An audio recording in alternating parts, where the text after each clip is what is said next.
Hello petal flowers, and welcome back to my channel. If you're new to this channel and you've just popped over, welcome, and if you don't mind, hit the subscribe button and then press the little bell and you'll get future notifications of upcoming videos, which could be cooking, planting out, maybe a wee natter, a little story, who knows.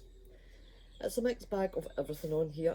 Anyway, I've just put the gloves on to take them back off again. What am I like? Right, these have got some white fly on them. Over a week ago I did say that I would get these put into individual pots, and it's been a busy day today. It is nearly 7 o'clock at night.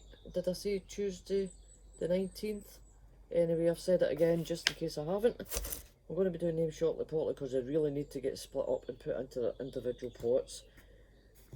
I have a tray already and I have a little label. Now guys, I have never seen these before in my entire life. You can let me know if you have seen them. You can let me know also if you want some, as I shall indeed be going back out. Yesterday I was in the town for the first time, I think, in over 4 weeks since I've been over the door, and it's the very first time that we've been out as a couple and not just one person, as because for the past few weeks it's only been the one person from the household allowed to go out and do the shopping.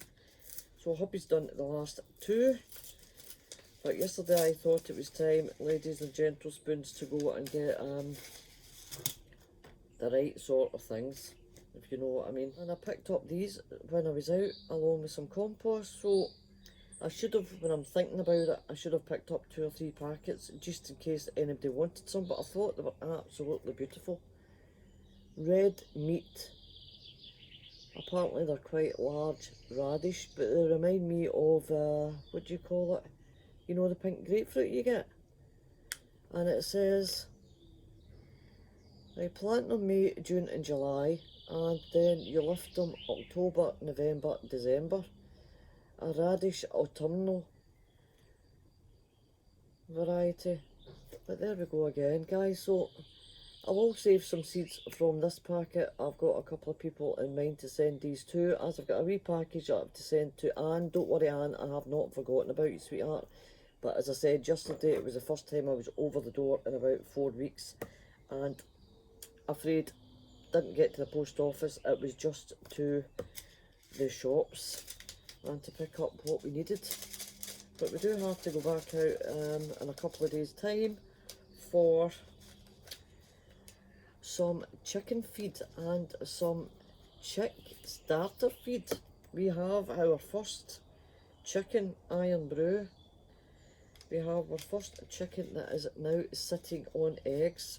She did have, let me see, she did have 7, I think 7 eggs that she had, and she was sitting on them for a couple of days. So I went in on the 3rd day to look at her, and I watched her sister get in beside her, and she actually squeezed all the way inside an egg box, and laid her own egg. So I thought at that time, it's time to get her out of there and get her into the garage where we've got a great big dog crate, and it's all been lined. And today we had her out in the dog cage getting some fresh air, and so that I could put some green netting round the sides. She's lost, unfortunately, 2 of the eggs. I was thinking that possibly one of the ones that she'd pushed out the way, it was absolutely stone cold, was the one from her sister that was obviously not fertilised. But no, when we broke it open, there was indeed a dead chick inside, just starting. It was just a wee chick starting to form. Verification for us that she was definitely sitting on fertilised egg, which was great. And then we went in a couple of days later and there was another one out. So she's lost 2, and that indeed was a chick as well. Reading up about it, and I do not want to be going in there and an unfertilised egg. Suddenly, geez, it blows. Can you imagine? Can you imagine? So I'm going to wait. That's her on between the 7 to 10 day mark. She should be sitting on them for about 21 days roughly.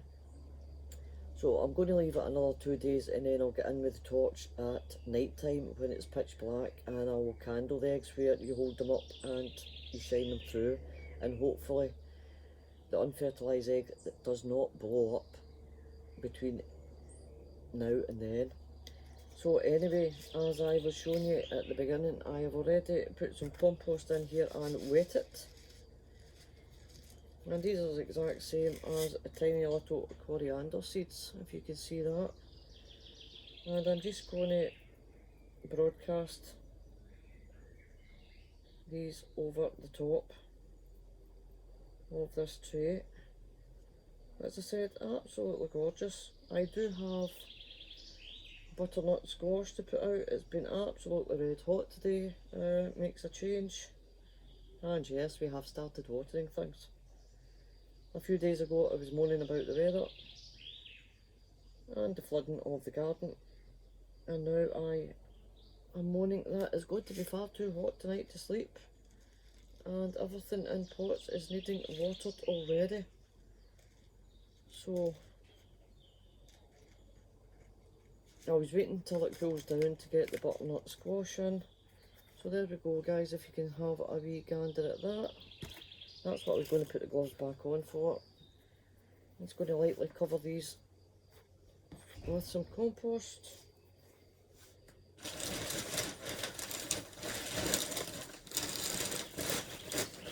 So, on the chicken front, I am rather excited. I had little chicks.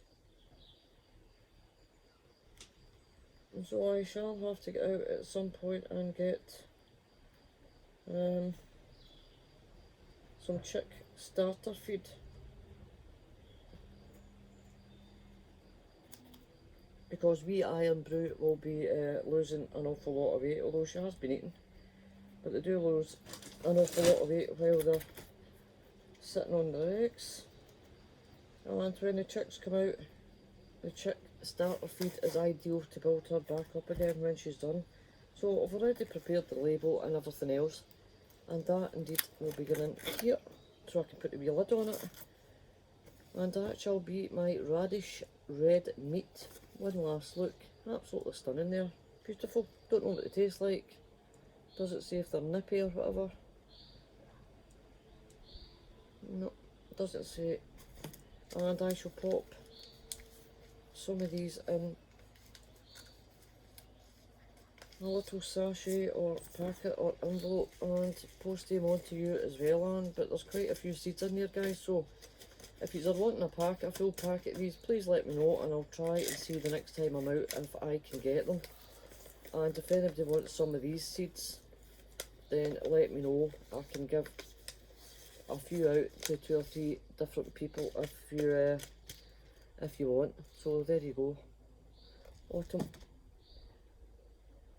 autumn radish. And same again over here, I am going to get my coriander in. Now, I cannot have a year without coriander. I absolutely adore it, and I adore drying it out and saving it for winter.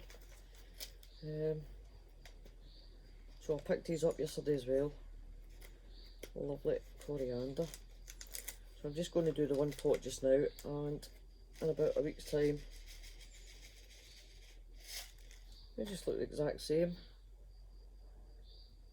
although slightly bigger,